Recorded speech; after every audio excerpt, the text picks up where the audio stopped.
Welcome to the show, everyone. My name is Paul Calamere. This is Your City, Your Voice, coming to you live from downtown Niagara Falls, Ontario, Canada, in the studios of 4680Q. We're at Christmas week. Only a few days to go when Santa comes down the chimney and tries to steal your milk and cookies that you left out for yourself. That's the way he rolls. I usually light a big fire you can't get down. Yeah, that's just the way I do it. But anyway, that's what's going to happen on Thursday. Until then, hey, we got to just get ready for Christmas, get all that last minute shopping done, get everything done you have to do because you know what's going to happen on Wednesday? You're going to be running around. Everybody's going to be all over the place. It's going to be a nightmare. So get your stuff done. Don't procrastinate. And while you're not procrastinating, don't procrastinate about your car. You got to take it to Wild Bill's Auto Repair and Body Shop and get it looked at. Hey, look at the weather out here today. We're going to have a dry Christmas, it says. It suits me just fine. The temperature was cold this morning. 25 degrees at 4:30 when I got up. Now, was your car battery groaning a little bit today? Hey, it might have been groaning because that's pretty cool. This is the time you want to get to Wild Bill's Auto Repair Body Shop, get everything checked out, your battery, your heater system, your antifreeze, your brakes, get those winter tires on. Hey, you still got a few weeks before January the 1st. And you know what? We know we're going to get it. We know what's coming. It's inevitable. We can't sidestep it. So at the end of the day, you want to be proactive, get your car fixed. Wild Bill's Auto Repair and Body Shop, Oakwood Drive, next to the Kia dealership. And hey, do yourself a favor. Get it in there. Get Ken to check it out, and you'll be good to go for the winter. As well, he has a full body shop. So if you get in a wreck, come on, take your car there. He'll send it back to you in showroom condition. Wild Bill's Auto Repair and Body Shop on Oakwood Drive. Now, if you're going to go to his website, wildbillsauto.ca, to check out all the services he has and make an appointment or something good like that, don't forget to slide over to our video channel. Yeah, Paul Lemire 4973 is the channel. You can search it, Your City, Your Voice. It'll come up. And subscribe to the channel. John Ringo Beam actually gave me a comment, 198 subscribers. I'm laughing because I was at 200 and I lost 2 subscribers. I don't know why. So I did hit 200 officially, but then I dropped down to 198. So come on, subscribe to the channel, thumbs up, leave comments. You know, every time somebody subscribes and gives a thumbs up, it helps the algorithm to get my show out there. And, you know, we have an election coming up. We have the operations budget coming up in the new year. You got to be informed. You want to get the right people on city council that can help you. And we're going to go through all that in the new year. I'm going to go through that a lot coming up to the election next October 26th. So you have to be aware. You have to be informed. The better you know the city and the characters that are spending your money, the better off you're going to be. And that's what we need. We need some responsible people spending our money and doing it right to our benefit. And I might even have an Uncle Paulie's, what do you call it? A lesson on budgets and on ledgers. I might just run one of those in the next. I'm gonna get a whiteboard in here. I'm gonna teach how to how to tell baloney and gaslighting from the real deal. Anyway, that's going to happen in the new year probably. And we'll get to my second sponsor, Pete's Pizza on Victoria Avenue, in just a moment. Oh, so what do we got here? We got nothing going on. I mean, the meteor crater's dead.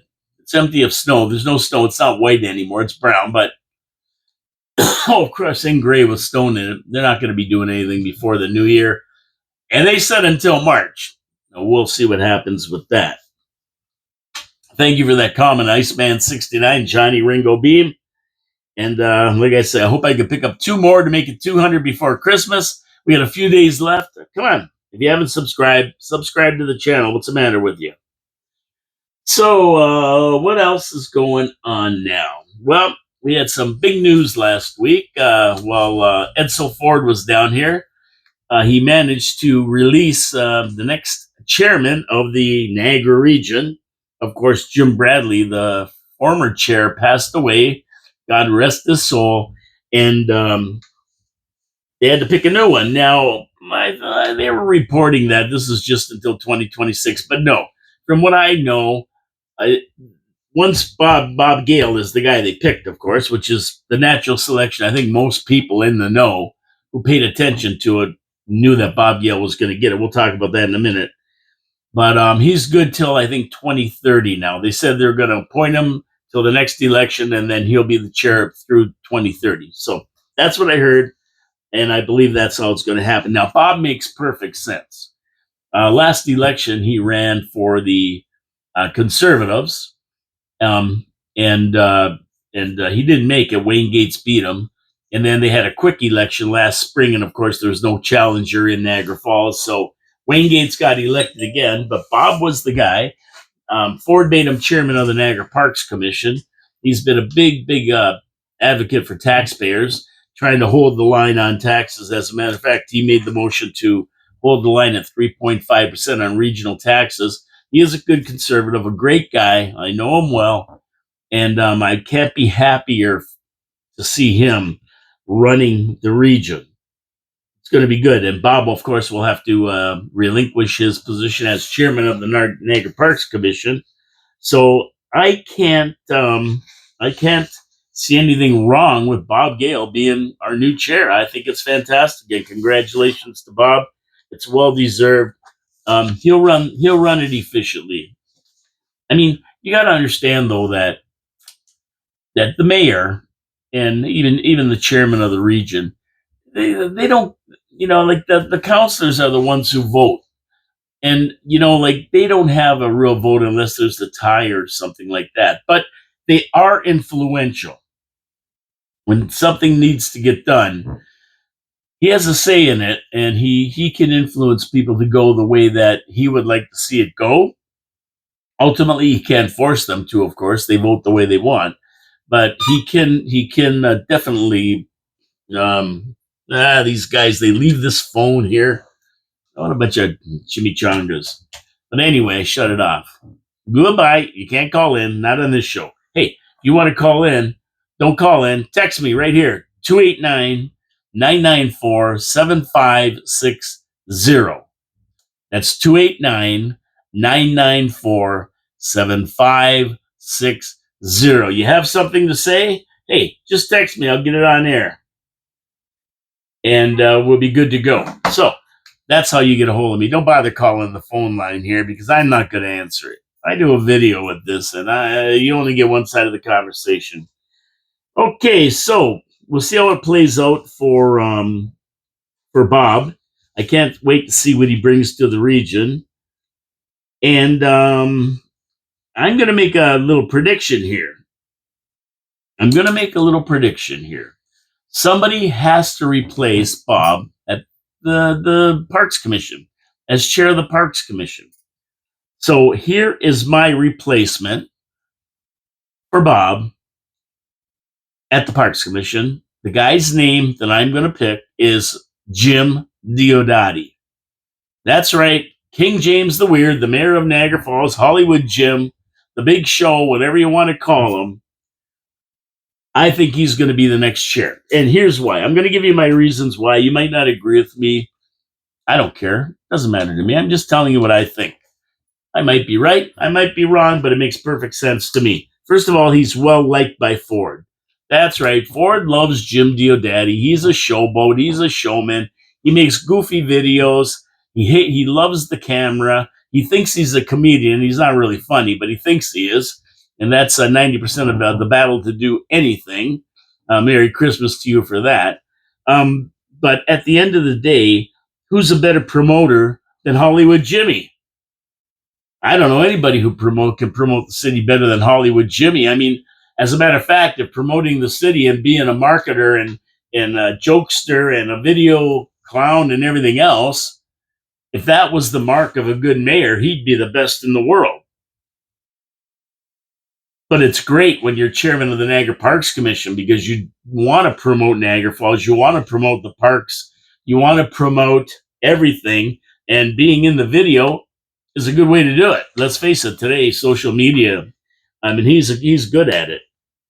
Third, he loves the camera, making videos, like I said. So it's going to be a video a day coming out of the parks if he gets put on chair. And that's great. It'll be promoting it around the world. He knows all the players. Number 4, he knows how the players can work with him, and he has worked with them all over the world. This guy will fly all over the world for the Niagara Parks. He loves flying around on other people's money. He's going to be perfect because they'll fly him everywhere. China, Peking, Beijing, LA, it doesn't matter. Wherever there's a chance to promote Niagara Falls, he will be there. That's what he does, and he does it well. Fifth, they need a guy who can do the job. Jimmy can do the job. He's the natural choice. He's well liked by people. He knows how to schmooze people. He's the biggest gaslighter in the world. He took 80,000 people coming to Niagara Falls for an eclipse and turned it into 2 million, told everybody on CNN that. That's what he does, and he's good at it. Now, I mean, he said 2 million people were going to be here. Obviously, the logistics, there'd be a lineup from here to Hudson Bay, 2 million people trying to get into Niagara Falls. But nobody thought of that except John Ringo Beam, the logistics of it. But it didn't matter. It's about promotion. It's about that kind of thing. And he's the best at gaslighting and doing that. Now, the chair is appointed by the provincial government. Like I say, Ford likes Jimmy. He's got him on speed dial. He's tight with Ford. He's the logical choice to me to be the chairman, and he would be a great one. There's an election coming up, so yeah, he'd have to step down from being mayor, but that's fine. They can throw Peter Angelo in the chair. He's done it many, many times. He can run the city council, no problem, until the next election. It's only 8 months away, 9 months away. I mean, big deal, right? And then we'll see how it plays out for mayor if Jimmy does take the chairman job and the mayor's seat is open. They're not going to have a by-election for 8 or 9 months. They're going to just appoint maybe different people like they did for the chair until they decided who was going to sit in the chair of the region. But I would probably look to Peter Angelo to be the guy that sits in that chair for the time being. Maybe they'll switch off with him and Cario, and it'd be nice to see Lori Lococo sitting in there for a month or two as well. She can do it. And then we're going to see a race for mayor, and I would say probably we're going to see, if Jimmy's not there, then it's wide open, right? A lot of these guys don't want to go against Jimmy because they're in cahoots, like Peter Angelo maybe. But when he's out of the picture, I think Victor would run. I know that Hog, not Hog, Freudian slip. I'm sorry. That I'm laughing at myself. Don't worry about it. Forget about it. I know that Mona Patel would love to run for mayor. Oh, she loves grandstanding and thinking she's a big shot. So she would love to run for mayor. And a logical one who would really do a good job is Lori Lococo. I know there's going to be a lot of people encouraging her to throw her hat in the ring. She would be good. Whether she's going to do it or not, I don't know. I'm just laughing about Councillor Mona Patel being mayor. It's just, but that doesn't matter when I'm laughing at.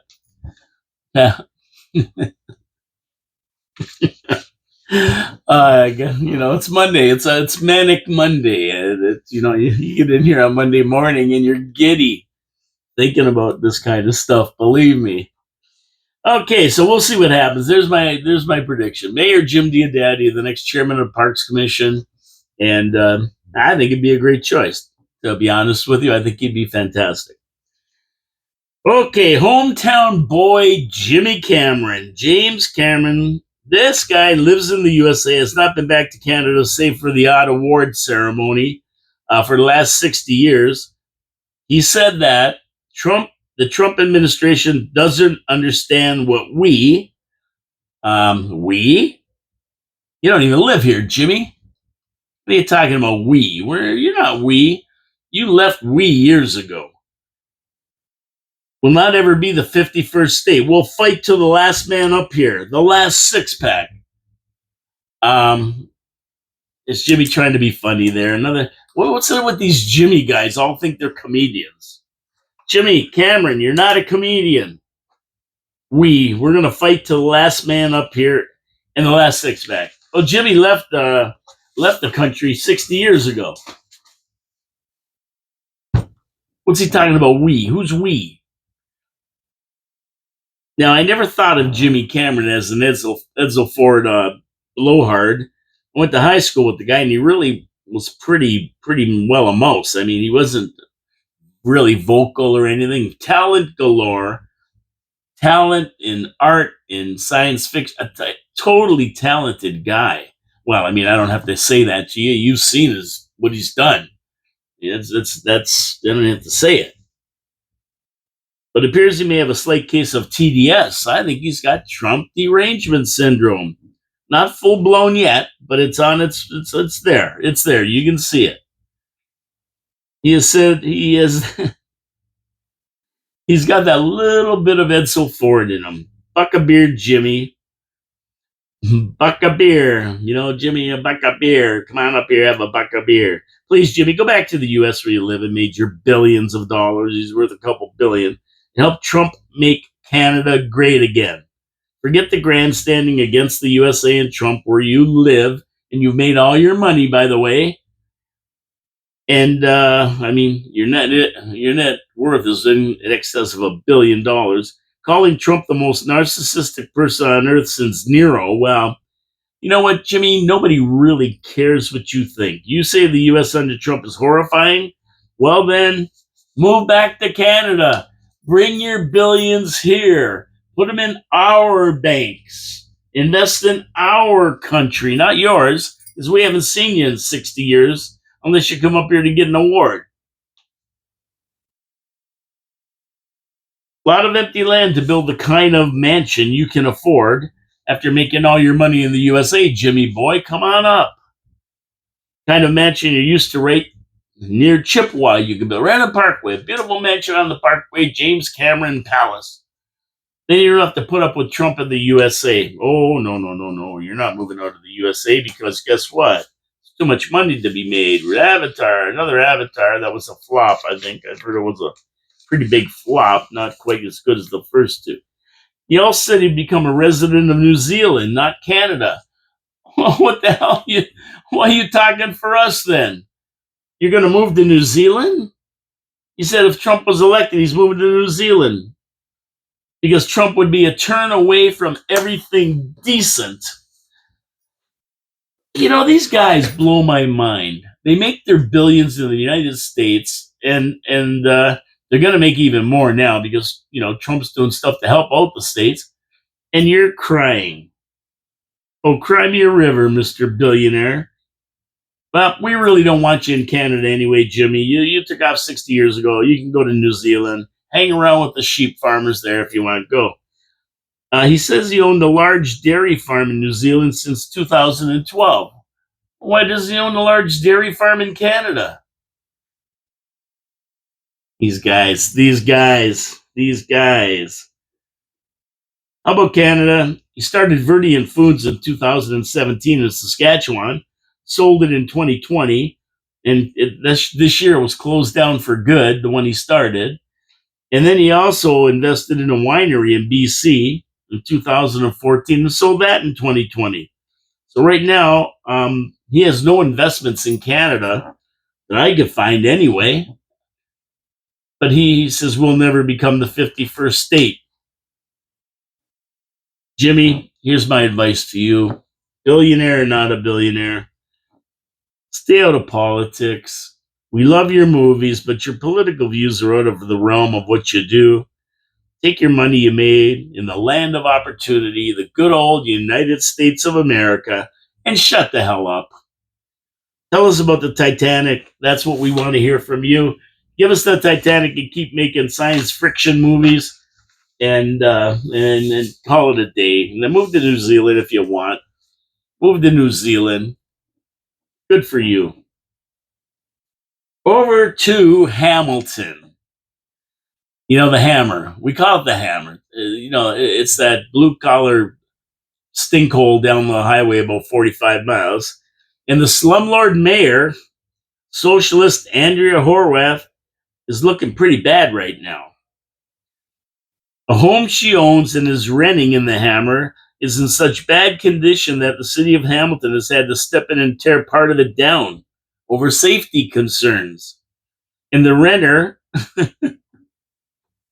is refusing an emergency order to vacate the building. It's so unsafe. Now, no, that's not the end of that one. That's not the end of that one. Get this. The only occupant of the property is her former common law partner. That's right, Andrew Horwath's former.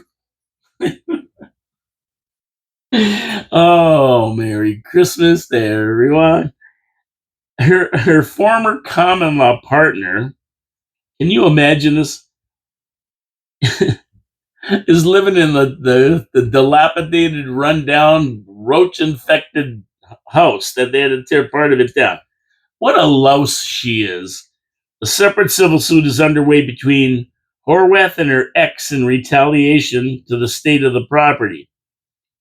Now, Horwath earns about $270,000 a year as one of Canada's highest paid mayors, and her years of being in the NDP provincial party and the leader of the NDP netted her at least 180 grand a year. And that doesn't include expense accounts and benefits. So she's got a few bucks, this Horwath character. Now, I have to think she's a millionaire at this point. I'm not sure, but I have to think that. Perhaps several times over, but this socialist wants to be a slumlord. I don't know why. Why do you want to be a slumlord? And with her ex being the slummy, he's a schlemiel. Boy, she must really hate this guy, right, to let him live like that. Letting him live in squalor, at least fix the joint up for the guy. Come on, Andrea. You can be better than that. The ones that talk about slumlords and the homeless the loudest are the worst of the bunch, obviously. I hope the city is charging her to tear down the unsafe building. What a disgrace this is. Are you kidding me? But that'll teach him. That'll teach this guy. Oh, there's the Russian spy woman over there. Oh, she's got a new hat. I never saw that one before. Dun, dun, dun, dun, dun, dun, dun, dun. That'll teach him to get involved with a self-centered socialist.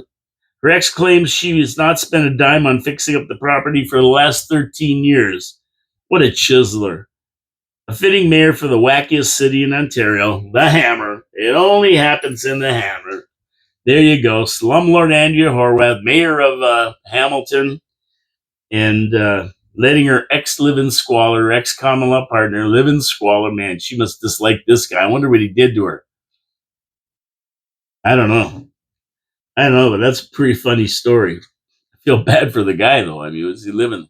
You don't want to leave. You don't want to leave the house. He's got nowhere to live, so he's going to live in this rundown, dilapidated place that she hasn't spent a dime in since 2013.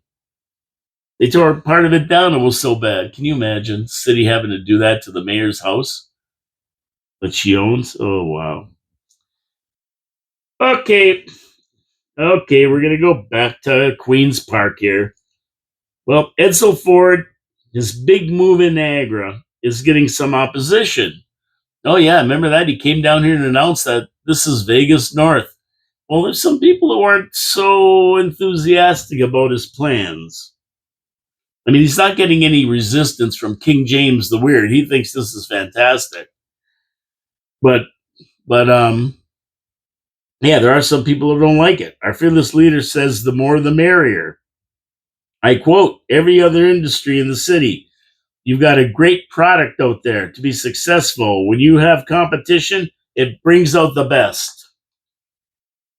And that may be true, Jimbo. But in an industry that's feeling the pinch from the brink of the falls to the deserts of Las Vegas, that may not be as true as you're giving it to us. That's not that true anymore. Mayor Jim goes on to say, I think the Mohegans are great, and I think we can be even better with some healthy competition. Then you'll bring in the Cirque du Soleil shows and those type of attractions. Sure, anything is possible. But the bottom line is, how are all these casinos going to make money when the biggest of the big, Caesars, Hard Rock, MGM, are floundering right now in Las Vegas? And they're trying to figure out where all the punters went. Now, these $20 bettors are the ones that are supporting the casinos. And I mean, how many casinos can you have in Niagara Falls? You can open it up. Every hotel could have a casino. You know, the big boys are going to get them down the Fallsview area right away. They're going to get approved first, of course. We know that. But really, online gambling is the king right now. The Cheeto Bandito, our MPP, Wayne Gates, says there's very few jobs tied to iGaming right now. If there's a plan to fix that, I didn't hear that at the press conference. There's a lot of things that have to be answered before we start building more casinos. And I don't agree with Wayne Gates on a lot of stuff, but I think he's right on this one. If you just take a look at Las Vegas and the way it's going, Vegas has lost its way. It's the $20 punters like me that go in there and blow $20, or even blow $100, walk out feeling good. They had a good dinner for a good price. They've had a lot of fun. You know, the old what happens in Vegas stays in Vegas. Well, the only thing staying in Vegas right now is your money. That's it. If you go there, you're spending huge money on everything. They're hammering you to death with fees, resort fees, parking fees, the what we call here the MAT, the tax $7 a room, the room tax. Well, down there they charge $50 a night for the room. So you know you go get $100 room. By the time you get out of there, it's $300 US. And then you want to go over a steak dinner. Well, you're not getting the $29.95 steak dinner anymore, or the $29.95 buffet. They've eliminated buffets really on the strip, and now they're going to full blown, you know, $400 or $500 steaks. It's not cheap. You know, $20, $30 drinks. They've lost their way. They don't want the guys like us. They want the big high rollers. They would rather take more off of every high roller than they would having to deal with thousands of smaller bettors. But the problem is their revenues are down because the small guys are what brings everybody into Vegas. It's about the experience, and when there's no good experience, people quit going. Not only that, they don't have the only game in town. Almost every state has a casino. We've got two in Niagara Falls. There's one right across the border, so three within a mile of each other. And then you've got the one in Buffalo and the ones in Toronto. And you just go right across the United States. Vegas was the only game in town. Atlantic City on the East Coast stepped in, and then it opened up to everybody. And now almost every state has a casino. So they got a lot of competition. And Gates is right. I mean, we've seen revenue and jobs being lost at the Mohegan Casino in Niagara. I mean, valet service was stopped. No more valet service. Well, if you ever wonder why, it's because nobody was using it. Of course, why are they going to run a valet if nobody's going to use it? And ticket in, ticket out has really taken away the actual people working on the floor, and really it eliminates the needs for attendants and cashiers. There's no casino. There are casinos in Vegas that are totally automated. They don't even have people there. Every game is automated. You want to play blackjack, you play on a machine. You want to play roulette, you play on a machine. Whatever you want to play, you play on a machine. Ticket in, ticket out. That's the way it works. So this is going to be a real interesting process going forward, of course, because along with the casinos, they're going to build $1 billion thing and some kind of new Ferris wheel or something. So they're planning a whole thing for the whole region. Stan Cho said he just doesn't want Niagara. He wants the whole region with the cruise tours coming down the Welland Canal and the winery tours and everything that goes on in Niagara Falls, craft breweries. They're going to expand the Niagara District Airport to bring people in by plane charters to Niagara. And they want to build a lot of stuff down the parks, including a 7.8 kilometer long monorail, I'm going to call it, which I like. I want a monorail through the whole city, to be honest with you. But it's going to be interesting to see. I don't know if I'll live long enough to see it, but you can have to just sit and watch and see what they do. And, it's funny because we've heard this story how many times. Canada's Wonderland is coming to the falls. Doug Henning, if you remember in the early 90s with Vadaland, he's going to build this big Vadaland. He's floating over the falls on a magic carpet. But, we never saw any of that come to fruition. There's so many different plans. And so we'll see what happens. We'll see what happens. I want to move on to my second sponsor, Pete's Pizza on Victoria Avenue. And, Pete's Pizza always surprises me. I'm a pepperoni and cheese pizza guy. That's usually what I get. But the other day, I thought, you know what? I'm going to give their Pete's Pizza the works a try. And they loaded up with a bunch of stuffed peppers and olives and mushrooms and pepperoni and double cheese and all this other stuff. I thought, I'm going to give this a shot. Let's just see how the works is. And I'm telling you, it was fantastic. They loaded up. And it was like for I think a large or a medium was like loaded up like that. It was like $24. It wasn't that expensive. And I'm going, wow, this is a heck of a pizza. But they make any kind of pizza you want. They got the Mancini family recipe for the sauce and the crust. You throw on a blend of brick and mozzarella cheese in the right ratios on the pizza. You get that beautiful sauce taste. You get the beautiful cheese taste. And then your toppings on top of that. And the works was fantastic. Jeez, I should go home and have a piece right now. I got one left over. Anyway, I digress. Pete's Pizza on Victoria Avenue. Great wings, great steak sandwiches, great chicken parm sandwiches, great panzerotti, steak and cheese poutine, whatever you want. They run the gamut of food for you. You're going to enjoy what they have on the menu, and they have a full menu right here on Victoria Avenue. Just down the street from me where I am right now is one. But they opened a new location on Kaler and Thoroldstone Road for the northwest part of the city. So you guys can enjoy it. Now, my buddy Tony Nero said, hey, that place on Thoroldstone Road is as good as Victoria Avenue. He said, I was worried it wasn't going to be as good. He goes, but it is. They make it the same. It's fantastic. That's all I got to know. That's all I got to know. Pete's Pizza, Victoria Avenue, or their new location, Thoroldstone Road. You got to go there, get a pizza, enjoy it. Great night for pizza tonight. What are you going to do on a Monday night? You don't know what to have. Got a big dinner coming up during the week here. Hey, grab a pizza. Nice and easy. Get it to you in a half an hour, hot and fresh. Order at 905-374-2222, or they use Dine and Skip and everything else.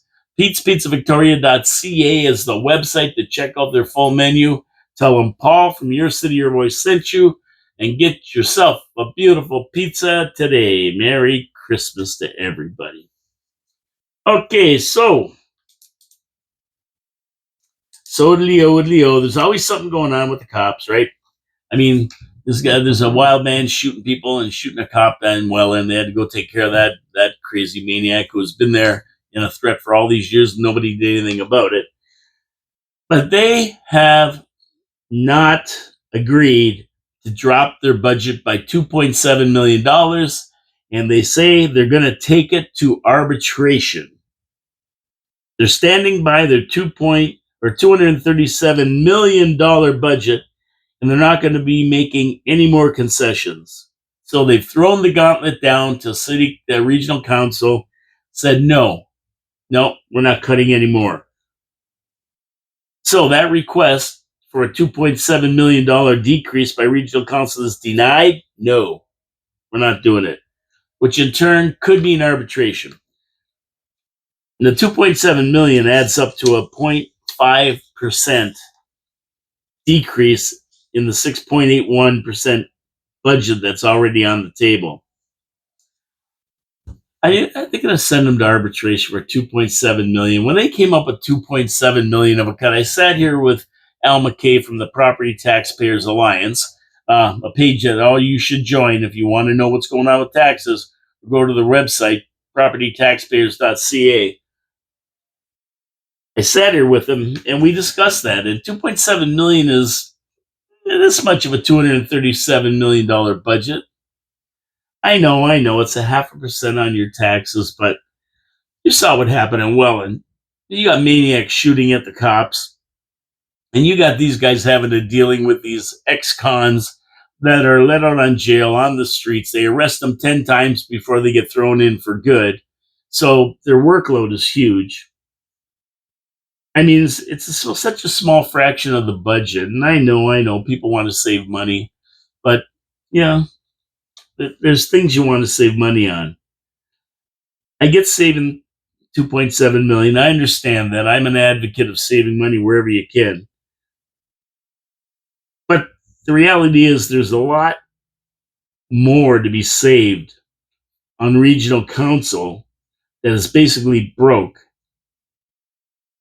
2.7 million in a 1.5 billion dollar budget is neither here nor there. They should be looking at like 27 or 30 million dollars worth of savings, not 2.7 million. So they're going to go to arbitration, or city council has to reconsider their position. The ball's in city council's court now, and I wonder if it goes to arbitration, can the arbitrator award more? Not only not take off the 2.7 million, but award the Niagara Regional Police more money to support their department. They could make the case that, hey, like even $237 million isn't enough. We wanted 242. We want another 5 million, and they said no. Now we're going to ask for it in arbitration, or maybe 250 million. I don't know how that works. But their original ask was 13.5%. They settled for 11.5% or something. So I'm not quite sure if sending them to arbitration for $2.5 million is wise, especially if that whole contract could be negotiated back to the 13.5%. I don't know. Anybody knows out there? 289-994-7560. You text me and I will get your opinion on the air. Maybe Al knows, Al McKay, if he's listening. Anyway, that's that. Okay, Canada's top general, the one that cried on national television for racism. She's crying over racism. Jennifer Carignan says Canada is ready for war. Now, she just finished crying over racism, and then she comes back and tells us they're ready for war. Does that sound like a general ready for war? Of course, she's a DEI hire herself. Probably not the most qualified to be general and lead the country into war, but hey, the most DEI qualified person to run the military. You know what happens when they base your position on DEI? You get the best of the worst. You don't get the best of the best. She says we were always ready, and like all the militaries in the world, especially when we're looking out at our allies, we're going to get ready to go as is. However, we can plan to get better, to acquire and move towards the capabilities that we need in the current context. Let me read that again, because this sounds like Kamala Harris talking to you. We're always ready. And like all the militaries in the world, especially when we're looking at our allies, we're going to get ready to go as is. However, we can plan to get better, to acquire and move towards the capabilities that we need in this current context. Did anybody understand a word of that bullshit? I never understood a word. That's a word salad if I ever heard it, of somebody who don't know what the hell they're talking about and had to say something. This scares me.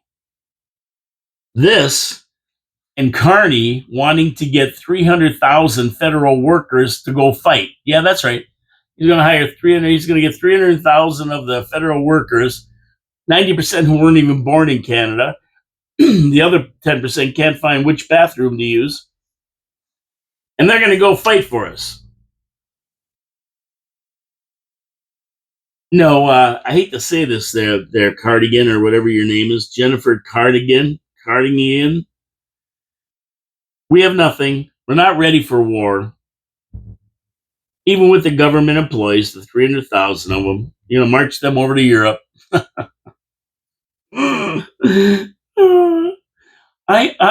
Is this the most ridiculous country you've ever seen? Seriously.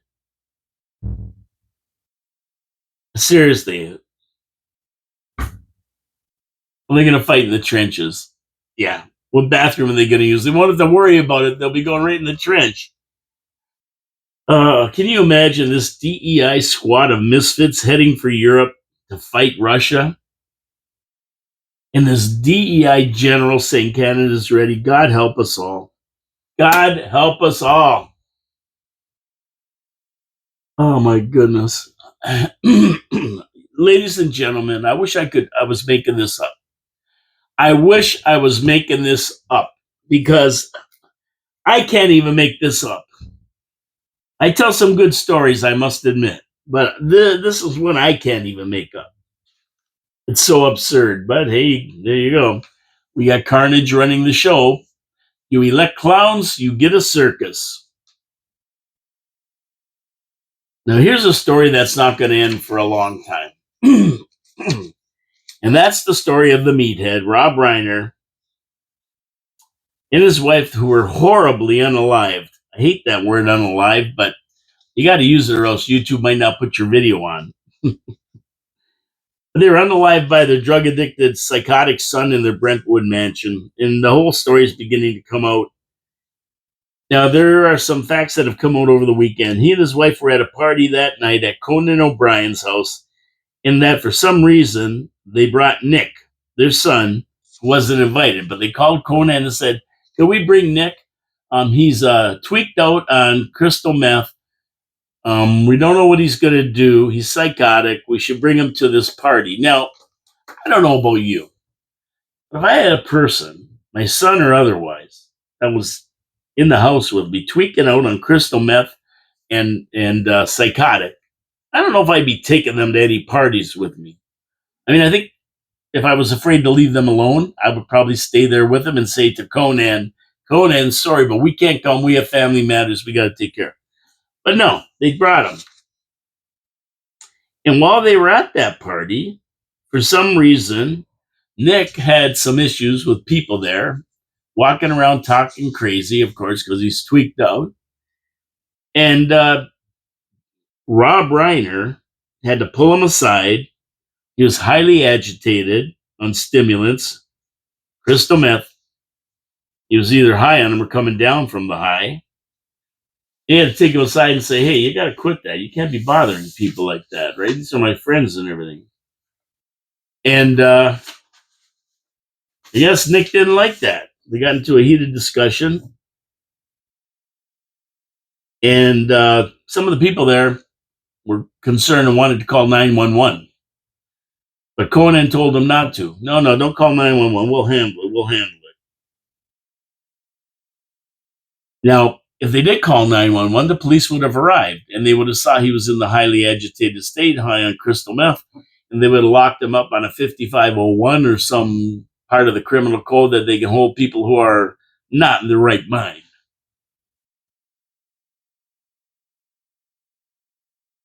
But they didn't.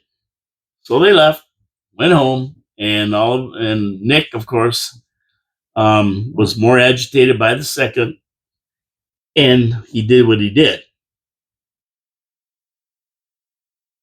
Now, believe it or not, O'Brien could be charged with resisting, delaying, or obstructing justice because he told people not to call 911. And charges like this could carry a $1,000 fine or a year in jail. Reiner's age, 78 years old, places him in the category of vulnerable elderly individuals, potentially could elevate the severity of negligence on Conan's part. I know it's hard to believe, but yeah, that could happen. I mean, nobody deserves to be unalived like that. But at the end of the day, Reiner's liberal views and vitriol towards one person, Donald J. Trump, came back to bite him in the ass. This should have never happened, but in the end, it had to. Another question: What were the Obamas doing in town? That's right. They claimed they were going to go meet with Rob the same day that they found them, 3 o'clock in the afternoon, unalived. I mean, were they at this party? Was the reason Conan didn't want the cops to come is because they were at this party? Why would the Reiners bring a tweaking, psychotic addict to the party? Why not just back out to the party to stay home with them? I mean, there's a lot of questions, but not a lot of answers right now. I mean, this is the kind of story that comes out of Hollywood. We've seen it before with the OJ trial, Phil Spector. You've seen this many, many times. And of course, one day, this whole story could be a script in itself. Reiner was a world renowned actor and director who suffered a horrific death at the hands of his drug addicted, psychotic son, with other Hollywood big shots involved. Is there a better script than that? Or a movie to be made? Stay tuned to this one. It's getting more bizarre as the facts come out. It's getting more bizarre. And they're starting to really go back into the past and the relationship between Rob Reiner, his wife, and this Nick. He lived on the streets for a few years. He looked to his parents' $200 million fortune. Maybe wanted some of that money for whatever. Who knows? Who knows? It's all going to come out, though, and it's a pretty wild story. Over to President Trump. Speaking of Donald J. Trump, how about this? He announced 1.45 million service members will get a check for $1,776, thanking them for the service right before Christmas. How nice. That there will be Patriot Games held in 2026 to celebrate 250 years of the U.S. being in existence. 2 high school students from each state, State of the Union, will participate in a 4-day athletic event featuring 1 man and 1 woman from each state. Not a man dressed as a woman. 1 man and 1 woman. A Great American State Fair that will take place at the National Mall in the summer, featuring exhibits from all 50 states. I don't know if you remember the World Expositions, World Fairs. This is going to be a big fair from all 50 states. Pretty cool. Independence Day celebration that will include fireworks and a military flyover, and an Ultimate Fighting Championship event, Dana White, that will take place at the White House on June 14th. So they've got a bunch of stuff planned for their 250th anniversary of the signing of the Declaration of Independence. Boy, it's going to be a great year next year. Trump's going to be there to celebrate it all, and it's going to be fantastic. He's going to have a big year for the United States. Of course, the left-wing socialists, they're going to do everything they can to disrupt and obstruct these plans. Oh, Merry Christmas to you. Merry Christmas to you. Merry Christmas, you whack jobs. Merry Christmas to you. That's what they do best, obstruct and disrupt. Guaranteed there will be more announcements as the U.S. celebrates the 250th birthday of the signing of the Declaration of Independence. And if you're planning on going, you'd better get your security in order, because I'm telling you, security is going to be tight for the whole year. This is your typical year, your typical time that terrorists that are embedded in the United States let in, like Joe Biden, part of the 20, 30 million he let in, these sleeper cells that are running around shooting people on Bondi Beach and causing trouble in the United States. This is when they stick their ugly heads out of the sand and start trouble. So be aware, be vigilant. 2026, I think, is going to be a wacky year. And most people are saying there's going to be a world war sometime in 2026. So we'll see. Now, the left-wing loonies are at it again. Those whack jobs I just sung Merry Christmas to, they're stepping up to the plate, and they want to charge Trump with murder. That's right. We're going to charge Trump with murder. And I told you, every week from now until October or November, when the election is next in 2026, you're going to see another charge another impeachment, another bunch of baloney from these people. They should go to Somalia. Minnesota, sorry. It's like Somalia. They should go there and straighten that out if they want to do something, the Democrats, but they're just going to obstruct Trump. Why are they going to charge him with murder? Because he's killing cartel narco terrorists as they bring weapons of mass destruction. That's what Trump has called fentanyl. He signed an executive order to make it a weapon of mass destruction because it's killed so many Americans. They're trying to bring fentanyl to the U.S. And I'm sorry, but narco terrorists and their load of death are being taken out. So no holds barred. No holds barred. I mean, they're coming here to kill people. They're going to get killed before they do. How they justify letting narco terrorists bring death to America shows you how mentally unfit they are. They're nuts, infected with TDS to the point where they back the terrorists, not the Americans. And the one guy said that they're only bringing cocaine. They're not bringing fentanyl, so we shouldn't be blowing them up. Only bringing cocaine. Nah, that's not bad enough. That's not bad enough. If they're not bringing fentanyl, then it doesn't count. Get out of here. Oh, man. I mean, that all happened when the auto pen was running the country. But there's a new era of anti-terrorist rule. You don't have to say when the U.S. military is waging a war on these people that they shouldn't be killing them. Cartels and their weapons of mass destruction have killed more Americans than any war. That situation is over. Left-wing loonies, sit down, shut up. God bless America. Heads are going to roll at the FBI and Justice Department. There are memos found that show under Joe Biden's watch, FBI officials told Biden there was not enough evidence to raid Trump's home at Mar-a-Lago. The FBI said there was not enough evidence for a warrant. But Jack Smith, the assistant U.S. attorney and head of the public integrity section, defied those opinions and issued a warrant anyway. Now he's going to pay.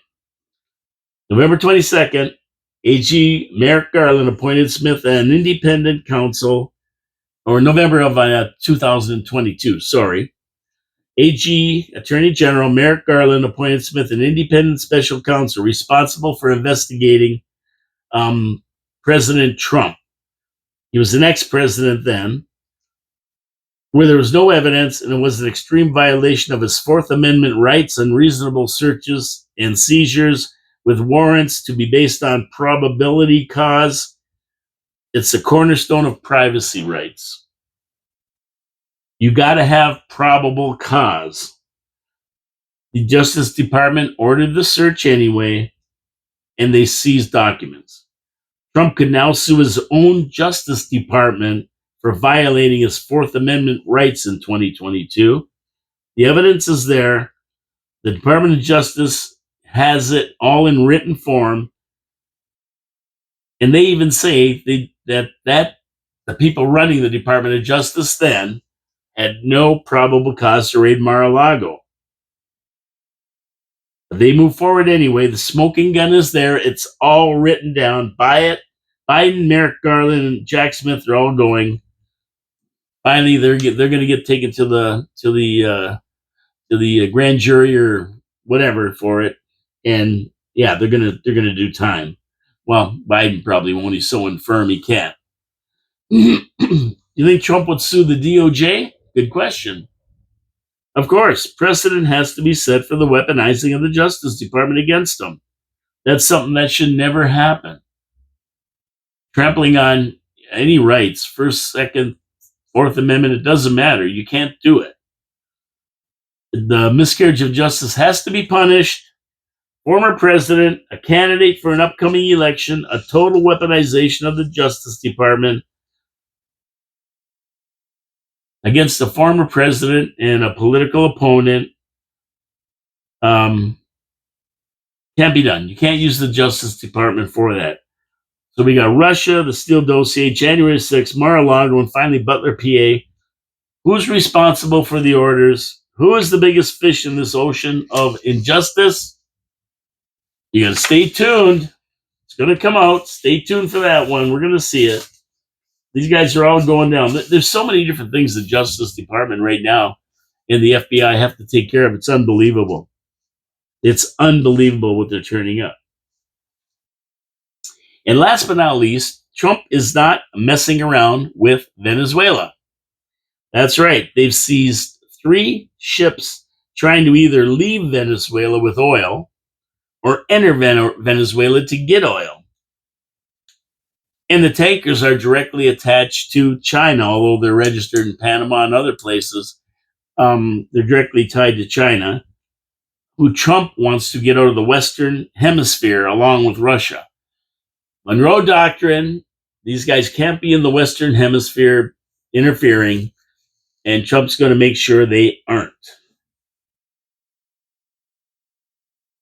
What he will do is cut off Venezuela's petrodollars. The money they get from China or any other country, whether it's Cuba, China, any communist country, Russia, they're going to cut off the dollars that Venezuela is getting from them for oil. And of course, it harms China as well because they need oil. They need oil. And there's embargoes on Iran and other oil-producing countries not to give it to China. So they turn to Venezuela, and now they can't get it because there's an embargo. Venezuela's got an embargo on it. Any ships come through, they're drug ships, they're taken out. Boats, they're taken out. If they're oil tankers, they're not allowed in or not allowed out once they get in. So with sanctions on Iran and other oil-producing companies, along with the embargo on Venezuela, they're going to go broke. And the blockade, the embargo, rules the waves around Venezuela. No let up until the problem is either settled with Machado taking over from the cartel leader and dictator Maduro. So Machado smuggled her way, really, out of the country and went to Oslo, Norway. She's there now, just waiting to come back when this is all settled. And Trump isn't stopping with an embargo. He wants the United States oil wells back. In 1976, under Carlos Perez, and upheld with Chavez, and now Maduro, they nationalized the oil industry in Venezuela, creating the state-owned Petróleos de Venezuela. Now, the country took control of all foreign-owned oil operations, and that included American oil companies that owned and developed the oil industry in Venezuela. Companies at the time included Chevron, ConocoPhillips, and ExxonMobil. Trump wants them back. He's going to go in and take the American oil companies that were nationalized back, and that's going to be that. No fooling around. He's going in. He's going to take care of them, and that's the end of that. So we'll see how this develops over the Christmas holidays here, if anything goes on. There's no letting up, though. They're going to do it until Maduro gets the hell out of there, or they kill him. That's the way it's going to go down. And he's Maduro sending his Navy ships to protect the oil tankers. Well, you know what's going to happen there. They're going to do something stupid, and the United States is just going to wipe them right out. There's no fooling around. They're not even in the same class as the U.S. I mean, there would have to be a golden bullet to take something of the U.S. out. They've got so many sophisticated weapon systems, radar, sonar, satellites, drones. They got it all. I mean, sure, Venezuela could get a lucky shot in the golden bullet, they call it, but it's probably not going to happen. So whatever he does, he should just leave, go to Russia, go to Iran, go somewhere else, and call it a day. And while that's happening, of course, we have another round 2 of the Iran-Israeli fight. That could be coming up. We'll see what happens with that. Anyway, it's crazy. It's wacky. There's a lot of stuff going on right now, and it's going to keep going on over the holidays. There's no rest for the wicked. We know that. So we got 2 more days in the studio here. Trash Talking Tuesday tomorrow. I'll be back tomorrow at noon. And then absolutely for my final show before the holidays kick in, I'm going to take Christmas Day Boxing Day, Saturday, Sunday, the Monday off, which is my birthday, December 29th. Take that off. Be back on Tuesday the 30th with Trash Talking Tuesday. Be back on Wednesday with Absolutely between Christmas and New Year's. And then it'll be done for New Year's Eve or New Year's Day, Friday, Saturday, Sunday, and be back on Monday, January the 5th, I believe that is, for my regular Manic Monday. So if you're tuning in, there's going to be a couple days I won't be here. You'll just hear music. That's okay. Enjoy the music. There's other talk shows that are going to be going on during that week. And it's fantastic. And I want to thank Paul Porter from Tampa Bay. He's the voice of the Tampa Bay Lightning and Tampa Bay Buccaneers, I believe, who has a podcast and invited me on for Absolutely to be on the show on Saturday. It was on Saturday morning, 9:45 is when I went on, and we talked a little bit about the Habs Tampa Bay Lightning game that's coming up on December 28th. Should be a good game. So that was fun doing that with him. I thank him and his buddy Jason that was in the studio with them. We're having a great time. We had a laugh. They're really good at what they do. Their podcast is fantastic. If you want to listen to anything about Tampa Bay Lightning and football, yeah, it was fun. Thank you very much. I appreciate that. And I told Pat, Paul said he would return the favor, come on our show, our Habsolutely show. So one day, if you're listening on Habsolutely, you might hear him on that. Anyway, I'm getting out of here. It's almost 1:00. Have a great day, everybody. Thanks for tuning in today. I'll be back tomorrow at noon on Your City, Your Voice. Noon sharp, promises made, promises kept. I'll be here. Don't forget to support our sponsors, Wild Bill's Auto Repair and Body Shop, and Pete's Pizza on Victoria Avenue, and now on Thoroldstone Road at Kaler Road. God bless you all. Have a great rest of the day. Get ready for Christmas. Do that shopping. Get it out of the way so you can enjoy a beautiful Christmas day with no snow, I hope. Have a great day. Take care. Talk to you later.